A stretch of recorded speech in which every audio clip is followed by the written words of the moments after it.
Dis dikwels uit die monde van kinders wat die grootste waarhede kom. En dis juis waarna ons vandag gaan luister, daardie groot waarhede wat uit klein mondjies kom. Baie welkom vandag weer by jou spesiale bederf nommer 79. Kinders praat sonder filters en uit die hart. Dalk is dit hoekom Jesus gesê het dat ons soos kindertjies moet word.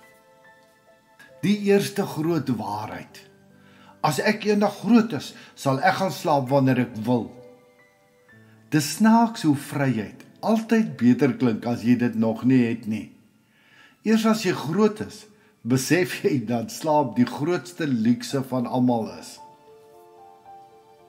Die tweede een, my hond is liewer vir my en verstaan my beter as mense. Diere oordeel nie, hulle luister met hulle oë. Dis dalk hoekom ons soms meer vrede by hulle vind as by mense. Nommer 3. Ek het vir Jesus gesê ek is kwaad. Hy kan dit vat en hy sal julle uitsort. Kinders verstaan dat eerlikheid nie respek wegvat nie. Dis dalk tyd dat groot mense ook weer so begin bid. Nommer 4. Die Bybel sê nie ek hoef my speelgoed te deel nie, net my hart. Liefde is nie altyd fisies sigbaar nie. Soms beteken gee, bloot dat jy iemand toelaat om naby te wees. Nommer 5. My ma sê ek moet stil bly, maar God hoor my in elk geval. Kinderlike geloof ignoreer stilte bevele met vrymoedigheid. Dis dalk hoekom Jesus gesê het, ons moet soos kinders word. Nommer 6. Ek het vir my maat gesê ek is jammer, maar hy was nog nie klaar kwaad nie. Vergifnis is 'n proses, nie 'n vinnige knoppie nie. Selfs kinders leer dat tyd deel is van genesing. Nommer 7. Ek het vir Jesus gevra om my te help leer. Toe sê hy kan my net help as ek ook sal leer. Dis nou geloof met 'n tikkie verantwoordelikheid. Gebed maak nie wiskunde makliker nie, maar dit maak jou wil om te leer sterker.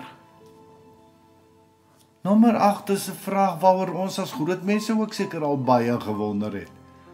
As God alles gemaak het, hoekom moes hy rus? Dis 'n slim vraag met 'n groot waarheid. Selfs volmaakte skeppers het grense en weet wanneer om te rus. Nommer 9. Ek gaan nie bid vir ete nie. Ek het al vir die kos dankie gesê toe mamma dit gekook het. Dankbaarheid begin lank voor die bord vol kos is. Miskien moet ons meer dankie sê tydens die proses, nie net aan die einde nie. En nommer 10. Ek het my sussie vergewe, maar ek het nog nie lus om dit vir haar te sê nie.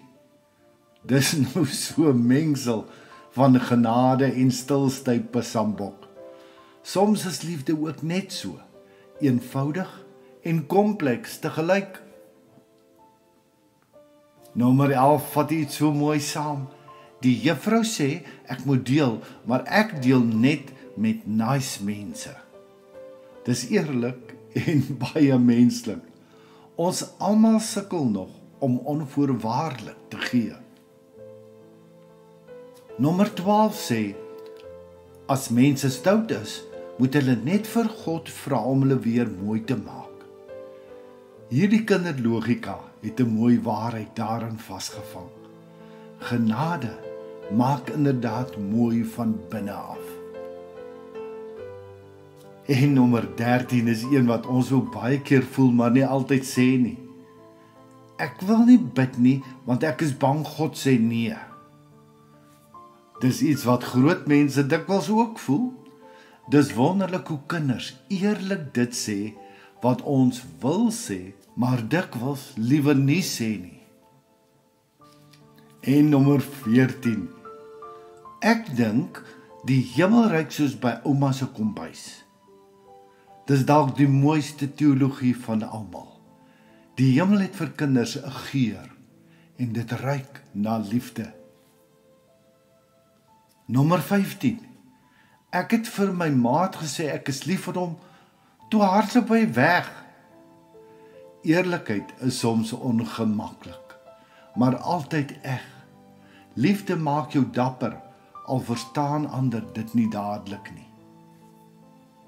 En die een ding wat almal van ons by kinders kan leer is, dat kinders leer ons, dat liefde nie verduidelik moet word nie. Dit moet geleef en gesien word. Geniet jou naweek en mag die Here vir jou en jou gesin ryklik seën en gaan wees vir almal rondom jou iemand in wie Jesus gesien word. Liefde groete, Shaal Botha.